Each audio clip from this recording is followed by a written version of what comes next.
ታሪካችን የሚጀምረው ሊና ከፍተኛ የስነ-ልቦና ጫና ውስጥ ሆና ሳለ ነው። እናቷ በስልኳ ላይ የውጤት መቆጣጠሪያ ጭናባትም ነበር።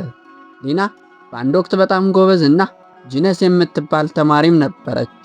ነገር ግን በቅርብ ጊዜ ሕይወቷ ምስቅልቅሉም እየወጣ መጥቷል። ውጤቷ እየቀነሰ፣ የፈተና ጥያቄዎች እየወደቀችና ከትምህርቱ ይልቅ በሌሎች ነገሮች እየተሰረቀችም መጥታለች።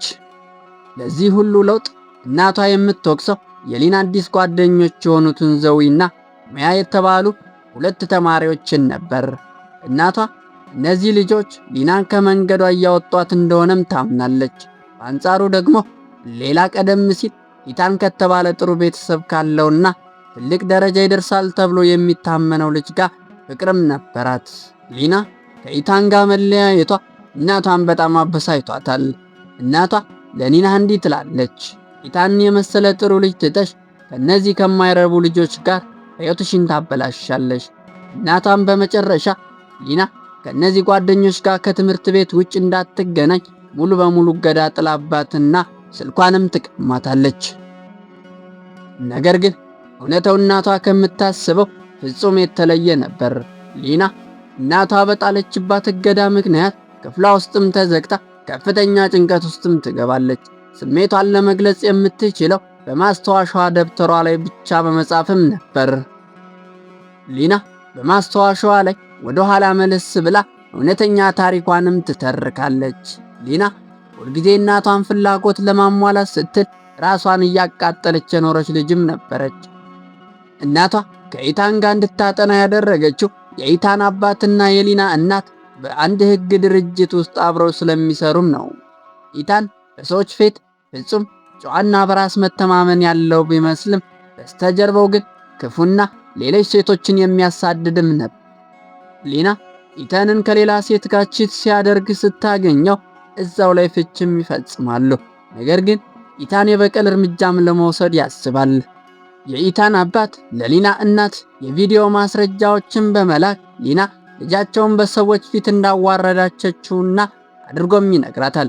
የሊና እናት የልጇን እውነታ ከመስማት ይልቅ የኢታን አባት ከእሷ ጋር ያለውን የሥራ ሽርክና ወይም ፓርትነርሽፕ እንዲያቋርጥ በመስጋት ሊናን እያስፈራራቻት ይህንን ነገር ካላስተካከልሽ የኔ ልጅም አይደለሽም ትላታለች።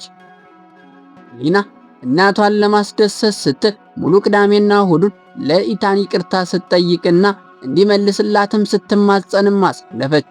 ነገር ግን ሰኞ ዕለት በትምህርት ቤቱ ሌላ አስደንጋጭ ነገርም ተከሰተ። ኢታን የሊናን የግል መረጃዎችና መልእክቶች በወረቀት ላይ በማተም አጠቃላይ በትምህርት ቤቱ ኮሪደር ላይ ለጥፎት ነበር። ይህ ሊናን ሙሉ በሙሉ ያዋረዳትና ያሳቀቃትም ክስተት ሆኖም አለፈ። ሊና በዚህ አስቸጋሪ ወቅት በነበረችበት ጊዜ ነው ዞያና ማያ ወደ ሕይወቷ የገቡት። ሊናን የሚያውቋት ባይሆንም በኢታን የተበደለች መሆኑን አይተው ከጎኗም ቆሙ።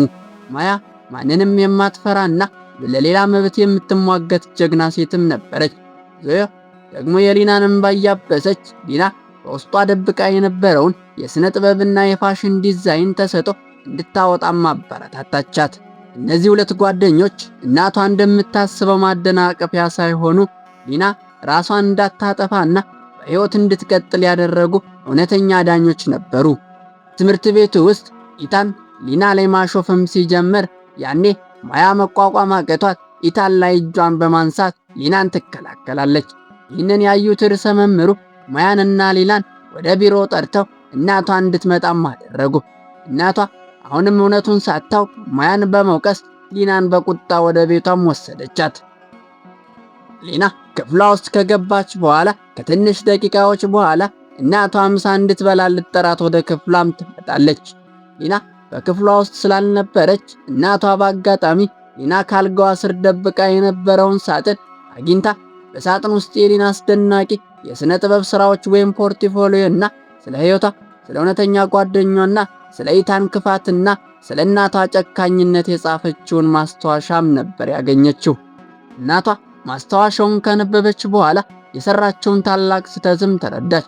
ልጇን በውጤቷ ብቻ ስትመዝን በውስጧ ምን ያህል እየተሰቃየች እንደነበረ ባለማዳመጧና ባለመረዳቷ በጣምም ተጸጸተች። እናቷ ወደ አሁኑ ዞዬና ማያ ወዳሉበት ቦታ በመሄድ ሊና እዚያ መኖሯን አለመኖሯን ጠየቀች። ማያ መጀመሪያ ላይ እናቷን በቁጣ ልታባረራት ብትሞክርም እናቷ ግን ከልቧ ይቅርታ ለመጠየቅ እንደመጣችም ገለጸች።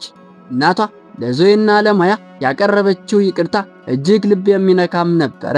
እንደዚህም እያለች ይቅርታም ትጠይቃለች። የመጀመሪያው ልጇን በውጤት ብቻ በመመዘኗ፣ ሁለተኛ ማያ ልጇን ከምን እየጠበቀቻት እንደሆነና ሳታውቅ በደፈነው በመፍረዷ፣ ሶስተኛ ዞያ ሊናን የማደናቀፊያ ሳትሆን ራሷን እንድታገኝ የረዳቻት መሆኑንም ባለመረዳቷ ነበረ።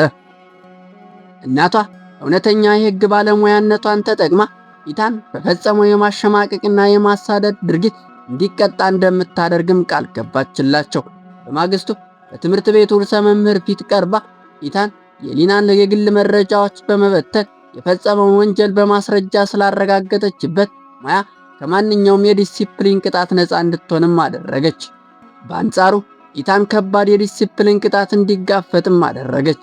በመጨረሻም እናቷ የሊናን የፋሽን ዲዛይን ስራዎች አሳትማ በማምጣት ለትምህርት ቤቱ ውድድር እንድታስገባም አበረታታቻት። ሊናም እናቷ በመጨረሻ እውነተኛ ማንነቷን ስላየቻት በደስታም አቀፈቻት። ይህ ታሪክ የሚያስተምረን ትልቅ ቁም ነገር ቢኖር አንደኛ ውጫዊ ገጽታ አታላይ መሆኑን ነው። አንድ ሰው በውጫዊ ስኬታማና ጨዋ ቢመስልም በውስጡ ክፉ ሊሆን ይችላል።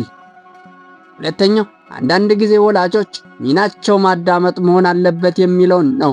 ልጆችን በውጤትና በታዋቂነት ብቻ መለካት ሳይሆን የውስጥ ስሜታቸውንና ፍላጎታቸውን ማዳመጥም ይገባልና።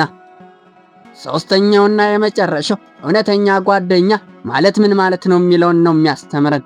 እውነተኛ ጓደኞች በደስታ ጊዜ ብቻ ሳይሆን ሁሉም ሰው ፊቱን ባዞረብንና በጭንቀት ሰዓት ከጎናችን የሚቆሙ የማይለዩ አጋሮች መሆናቸውን ነው። እስካሁን ስትከታተሉን ስለነበረ እጅግ አድርገን እናመሰግናለን። ቸር ሰንብቱ።